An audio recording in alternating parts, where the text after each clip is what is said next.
ETF index mutual funds నేర్చుకుని stock మార్కెట్లో రాణించాలనుకుంటున్నారా? వెంటనే ఈ నెంబర్కి కాల్ చేయండి. నమస్తే రమగారు. నమస్తే జయ. రమగారు, మనము ఖలీఫా స్టోరీస్ మధ్య కొన్ని చెప్పుకున్నాం. అలాంటివి ఏదైనా ఖలీఫా స్టోరీస్ ఏదైనా ఇంట్రెస్టింగ్ స్టోరీ ఉంటే చెప్పండి. ఖలీఫా అల్ రషీద్ ఆయన రాజ్యం చేసే రోజుల్లో ఆయన చాలా తరచుగా మారువేషంతో తిరిగేవాడు ఖలీఫా. ది అరేబియన్ నైట్స్ కథల్లో వస్తాయి. ఈ కథలు ఎందుకు చెప్తున్నారు లాంటి క్వశ్చన్లు అడగద్దు, విషయం మాత్రం వినండి అంతే. ఒకవేళ మీకు ఈ కథలు నచ్చకపోతే ఈ కథ వదిలేసి ఇంకో కథ వినండి అంతే. అయితే ఈయన మారువేషంలో ఒక హమ్దూన్ అని ఆయనతో పాటు ఉండే ఒక సర్దార్ని తోడుగా ఉంచుకునేవాడు. ఇద్దరు కలిసి మారువేషాల్లో వ్యాపారస్తుల వేషాల్లో తిరిగేవాడు. మామూలుగా ఖలీఫా అనగానే ఆయన డ్రెస్సింగ్ అవి తెలిసిపోతాయి, కొంచెం డిఫరెంట్గా ఉంటుంది. ఆ బట్టలు గిట్ల అవేం లేకుండా మామూలు వ్యాపారస్తులు వేసుకునేవి తలపాగాలు, కాస్త బవిరిగడ్డాలు అలా పెట్టుకుని తిరుగుతూ ఉండేవాడు. అయితే ఒకసారి ఏమైంది, ఆయన రాజ్యంలో ఏవో మొత్తం ఊరంతా ఎక్కడ చూస్తారు, అది చాలా పెద్ద సామ్రాజ్యం కదా. ఒకనాడు ఓ పక్కకి వెళ్ళారు. అక్కడ ఒక అత్యద్భుతంగా అందంగా ఉన్న తోట, దానికి లోపలగా కనపడుతున్న చక్కటి ఒక భవంతి కనపడ్డాయి. తోటలో ఉన్న పువ్వులు కానీ, ఆ పళ్ళు కానీ, ఆ చెట్లు కానీ ఎంతో కళాత్మకంగా పెంచినట్టు తెలుస్తోంది. వీళ్ళు అట్నుంచి వచ్చినప్పుడు ఓసారి చూశారు, మళ్ళీ ఇటు తిరిగినప్పుడు ఇంకోసారి చూశారు. బాగుందని దాని చుట్టుపక్కల తచ్చాట్లాడుతున్నారు, ఎవరిది ఇది అని. ఎంత బాగుంది, ఎవరిది అయి ఉంటుంది ఏమిటి అని. అయితే ఏమైంది, ఆ తోటలోంచి ఒక ఇద్దరు కుర్రాళ్ళు బయటకు వస్తున్నారు. వీళ్ళు ఏం చేశారు, ఆ కుర్రాళ్ళు మాట్లాడుకుంటుంటే ఒక చోట బయట కూర్చొని చెట్టు కింద ఏదో కూర్చొని కబుర్లు చెప్పుకుంటున్నారు.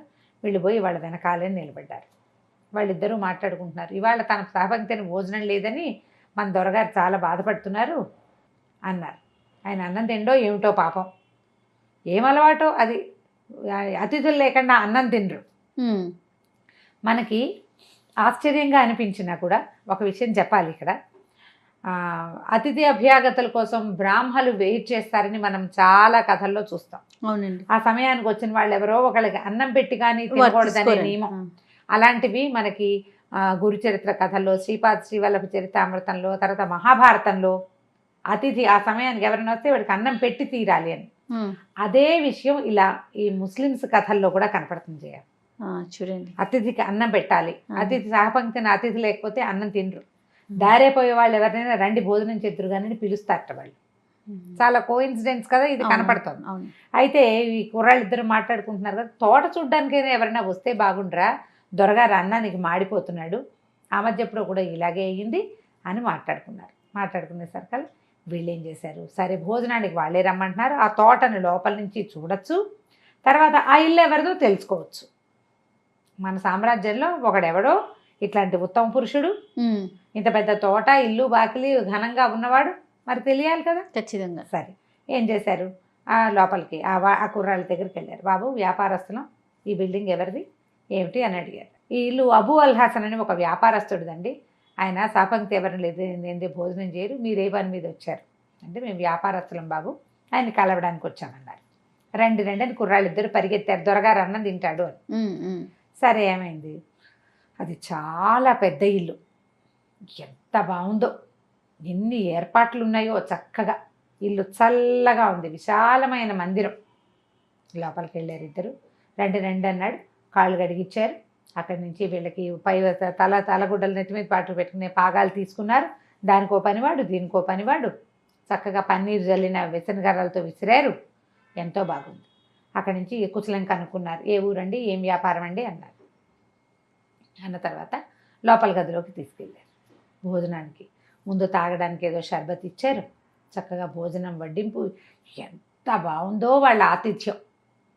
ఈ హమ్దూన్ ఉన్నాడు రాజుగారితో పాటు, ఆయన పారవస్యంతో ఈ ఆతిథ్యపు గొప్పతనాన్ని తట్టుకోలేక కొన్ని ఇవి కూడా ఏమంటారు కవిత్వం కూడా వేశాడు, పాటలు కూడా పాడాడు. కానీ ఖలీఫాకి ఏదో కోపం వచ్చేసింది. అని ఇట్లా పెట్టుకున్నాడు దుమదుమలాడుకుంటూ మొహం పెట్టుకుని, ఎవరో నువ్వు ఏమిటి నీ పేరు అని ఆమె అడిగాడు. అడిగితే నా పేరు ఇగో పోయింది, నా పేరు అబూ అల్ హసన్ అండి, నేను బంగారము అది వ్యాపారం చేస్తాను, మరి మెయిన్ బజార్లో అంటే పెద్ద బజార్లో కొట్లున్నాయి, మరి ఎప్పటి నుంచో మా తాత ముత్తాతల నాటి నుంచి నా వ్యాపారమేనండి అన్నాడు. నేను ఎవరో తెలుసా నీకు అన్నాడు. లేదండి మీ పేరు ఎవరో నాకు తెలియదు, మీరేదో వ్యాపారస్తులు, దారిని పోతున్నారు, మీకు ఆతిథ్యం ఇవ్వాలి, అతిథులకు అన్నం పెట్టడం నా విధి, నా విధానం. అందుకని మా తాత ముత్తాతల నాటి నుంచి మేము ఇదే పద్ధతి ఫాలో అవుతున్నాం. అతిథికి అన్నం పెడితే అల్లాకి అన్నం పెట్టినట్టు అన్నాడు. అనేసరికల్లా సర్రం మంచి కోపం వచ్చేసింది ఖలీఫాకి. విసుగ్గా ఉన్నాడు. గబుక్కుని హమ్దూని ఏం చేశాడు, గబగబా రాజుగారిని కొంచెం ఉండండి అని సంది, ఈయన మన ఖలీఫా అని చెప్పాడు. చెప్పేసరికి అతను ఆశ్చర్యపోయాడు.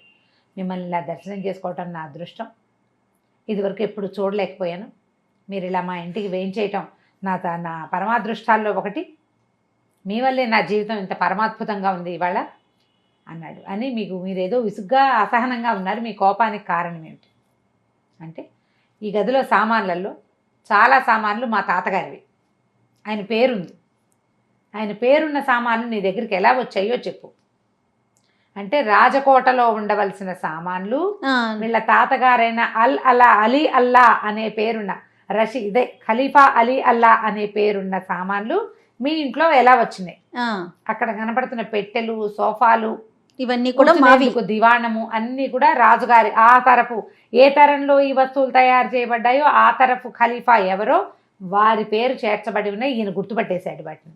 ఎత్తివాసి కూడా అక్కడదే. ఓకే, మా తాతగారి పేరున్న సామాన్లు నీకు ఎలా దక్కాయో నిజం చెప్పమన్నాడు. అనేసరికల్లా అయ్యో అంతకంటే మహద్భాగ్యమా మహాప్రభు, తప్పకుండా చెప్తానన్నాడు. మా నాన్న మరణించాక నేను నా దుకాణాన్ని చూసుకునేవాడిని. మా దగ్గర బంగారం తాకట్టు పెట్టుకుని అప్పిచ్చే పద్ధతి ఉంది, లేదా బంగారాన్ని అమ్మే పద్ధతి ఉంది, బంగారాన్ని కొనే పద్ధతి ఉంది. దొంగ బంగారాలు అవి మేము కొనం. అయితే ఒకనాడు మహాసౌందర్యవతి అయిన ఒక అమ్మాయి మా దుకాణానికి వచ్చింది. రావటం జబర్దస్త్గా లోపలికి వచ్చింది. ఆమెను చూసి నేను మైమర్చిపోయాను. చాలా అందగత్తె, ఎంతో చక్కటి స్వరం, అసలు వస్త్రధారణ మహాద్భుతంగా ఉంది. 300 దినారాలు కావాలి నాకు అని అడిగింది. అలాగే అన్నాను. గుమాస్తాని పిలిచి 300 ఇప్పించాను. 300 తీసుకుంది, మాట్లాడకుండా డబ్బులు పుచ్చుకుని వెళ్ళిపోయింది. 300 దినారాలకి ఏం పెట్టింది ఇక్కడ తాకట్టు? ఏమీ పెట్టలా. పోనీ బయట ఏదైనా ఉందా? ఏమీ లేదు. ఏమైనా చెప్పిందా? చెప్పలేదు. ఆవిడ అందానికి చూసి ఇచ్చేసాడు. ఇచ్చేయంగానే గుమాస్తా ఏం చేసి 300 పట్టుకొచ్చి అక్కడ పెట్టాడు. కాదు అయ్యా, ఇది ఏ పద్దు మీద రాసుకోమంటారు అన్నాడు.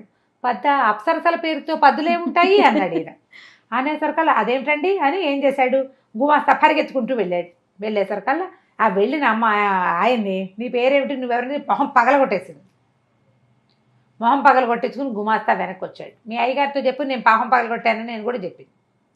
నిర్ఘాంతపోయారు. ఏం చేయాలో తెలియలే. కానీ ఆయనసేపు అమ్మాయే గుర్తొస్తోంది ఇతనికి. అయితే మర్నాడు మళ్ళీ వచ్చింది. మళ్ళీ వచ్చి అడిగింది, ఈసారి 500 కావాలి. నేను ఏమిటిది ఎగ్గొట్టి పారిపోతాను అనుకున్నావు కాదు నువ్వు అన్నది.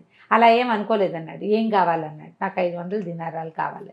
మళ్ళీ 500 దినారాలు రాయించాడు. పట్టుకెళ్ళిపోయింది. మూడోసారి మళ్ళీ వచ్చింది. మళ్ళీ వచ్చి ఈసారి మళ్ళీ 500 తీసుకుంది.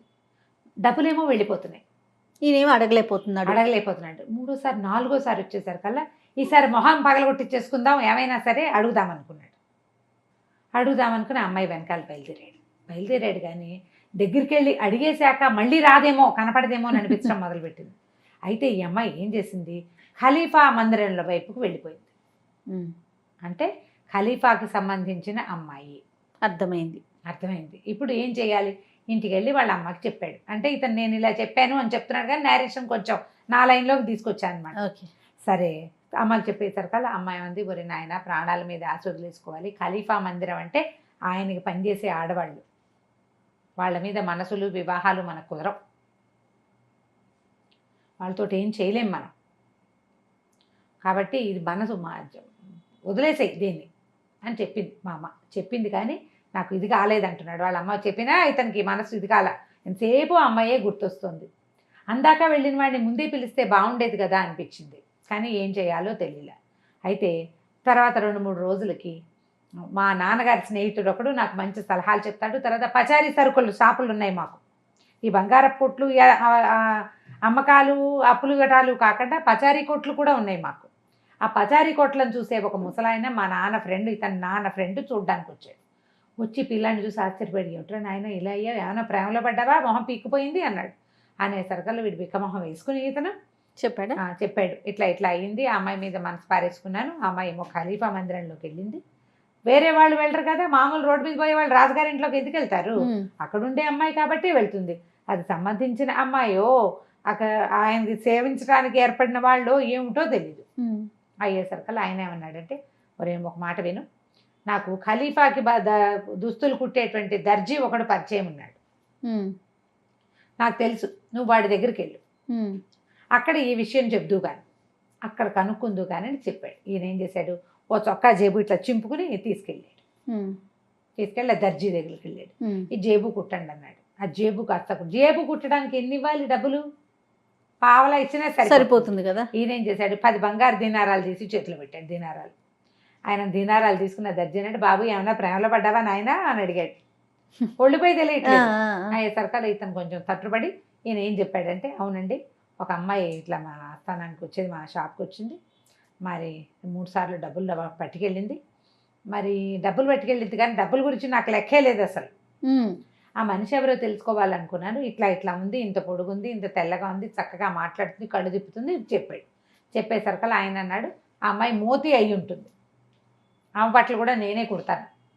ఆ మోతి ఖలీఫాకి సంగీతం వినిపించడానికి ఏర్పరచబడిన అమ్మాయిలలో ఒకటి, చాలా గొప్పగా పాడుతుంది, వాళ్ళ అక్క చెల్లి కూడా ఉన్నారు, వాళ్ళంతా ఖలీఫా దగ్గరే ఉంటారు అని చెప్పాడు.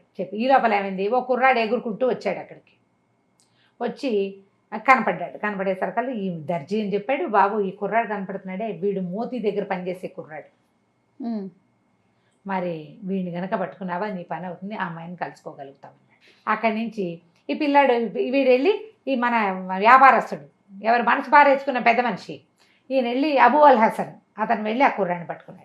కుర్రాడు పేరా? ఆ కుర్రాడు కాదు, ఈ మన వ్యాపారస్తుడి పేరే అబూ అల్ హసన్. ఓకే. అబూ అల్ హసన్ గారు వెళ్ళి ఆ కుర్రాడిని పని కుర్రాడిని పట్టుకున్నాడు. బాబు ఏం పని పేరో ఇది, నువ్వు ఎవరి దగ్గర పని చేస్తావంటే వాడికి నవ్వొచ్చింది. అబూ అల్ హసన్ గారు కాదు మీరు అన్నాడు. వాడికి తెలుసు.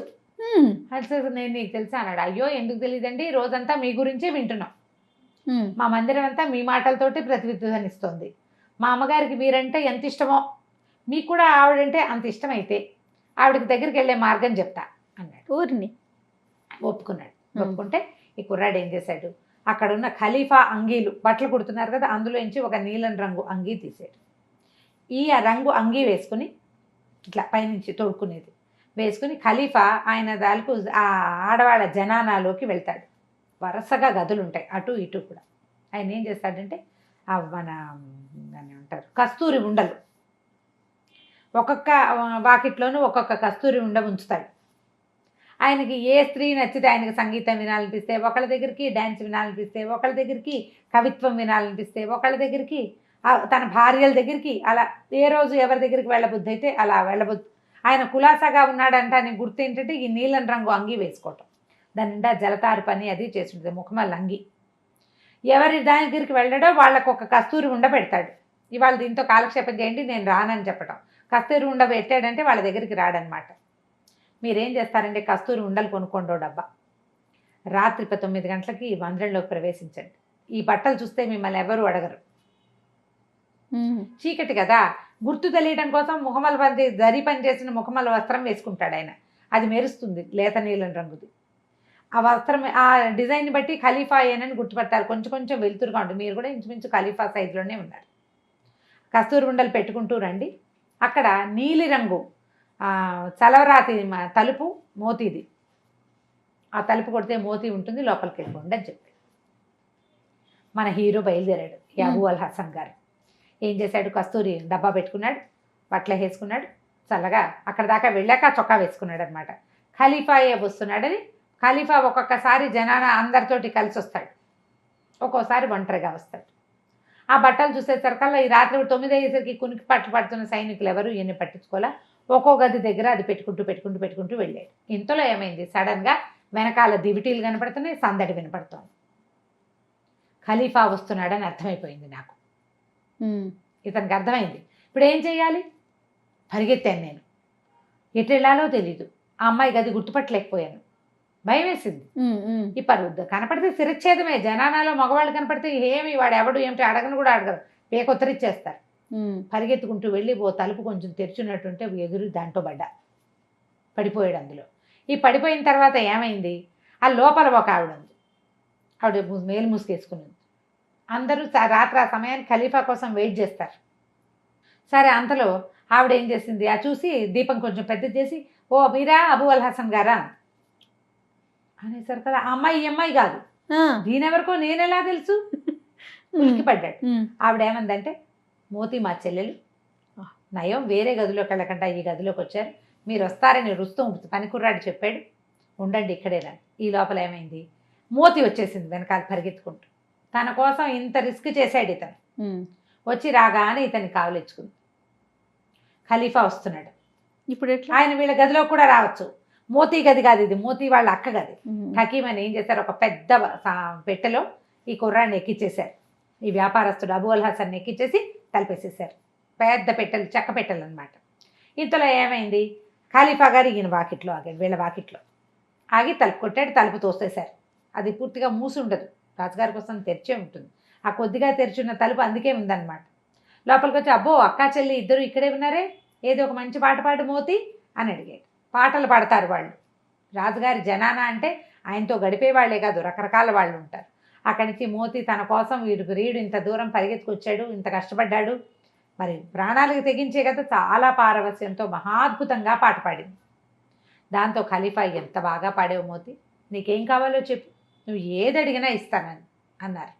అనేసరికల్లా ఆవిడేమంది వెంటనే, నాకేం కావాలి ప్రభు, ఈ గదిలో ఉన్న సామాన్లన్నిటితో పాటు మా అక్కయ్యకి నాకు మీ బానిసత్వం నుంచి విముక్తి ఇవ్వండి అని. నువ్వు వెళ్ళిపోతే ఇంకెప్పటికీ నీ పాట వినలేను మోతి, అయినా కూడా నేను ఇస్తానన్నాను కాబట్టి మీ అక్క నువ్వు ఇద్దరు మీ బానిసత్వం పోయింది. వాళ్ళు బానిసలు, రాజుకి పాడడానికి బానిసలు, డ్యాన్స్కి బానిసలు, వాయిద్యాలకి బానిసలు అట్లా కొనేవాళ్ళట పాపం ఆ కాలంలో. బానిసత్వం నుంచి విముక్తి వచ్చింది. ఈ గదిలో ఉన్న సామగ్రి అంతా ఇలాగే నాకు ఇచ్చేయండి అని అడిగింది. సరే అన్నాడు ఖలీఫా. సరే అని అంత వితరణ ఉండేది రాజులకి. ఒప్పుకున్నాడు. ఆయన ఒప్పుకుని సంగీతం వినేసి ఆయన దారిని ఆయన చక్క మద్యం సేవించి వెళ్ళిపోయాడు. ఆయన ఇంకో రాణిగారి దగ్గరికి వెళ్ళిపోయాడు. తెల్లవారేసరికల్లా ఈ మోతి అక్కయ్య ఇద్దరు కలిసి ఇక్కడ ఉన్న సామాన్లన్నీ పట్టించేశారు. పట్టించేశాక ఏమైంది, నేను శాస్త్రోక్తంగా మోతిని పెళ్లి చేసుకున్నాను. మోతి వాళ్ళ అక్కయ్య కూడా మా చుట్టాల్లో సంబంధం చూసి పెళ్లి చేసేసాం. ఆ సామాన్లు ఇక్కడికి వచ్చేసినాయి ఈ గదిలో. ఈ గది అది. భగవంతుడు నా ప్రాణాలని కాపాడినందుకు ఆ రోజున ఆయన పెట్టెలో కూర్చుని రోజు ఒక అతిథితో కలిసే భోజనం చేస్తానని నేను అల్లాకి మాటిచ్చాను. మా తాత తండ్రులకి ఉండేది కానీ నియమం, వాళ్ళంత ఖచ్చితంగా పాటించేవాళ్ళు కాదు, కుదిరినప్పుడు కుదిరేది. అతిథి రాకపోతే అన్నం మానేస్తాను నేను. అందుకని నేను ఆ నియమాన్ని ఉంచుకున్నాను. ఏ గదిలో ఉన్న సామాన్లు అయితే నా ప్రాణాలు ఆ రోజు రక్షించాయో అదే సామాన్ల గదిలోనే నేను భోజనం పెడతాను అన్నాడు. ఖలీఫా చాలా సంతోషించాడు. మోతిని చూస్తానని అడగల ఆయన, ఎందుకంటే అది అమ్మాయి పరాయివాడి భార్య, అమ్మాయికి బానిసత్వం కూడా లేదు. చాలా సంతోషించి, నీతోటి స్నేహం నేర్పడం, నీతో కలిసి భోజనం చేయటం నాకు చాలా సంతోషంగా ఉందని చెప్పాడు. ఆ తర్వాత ఈ అబూ అల్ హసన్ ఎప్పటికీ ఖలీఫాకి స్నేహితుడుగానే ఉన్నాడు. కథ కంచికి మనం ఇంటికి. సూపర్. నమస్తే రమగారు. నమస్తే.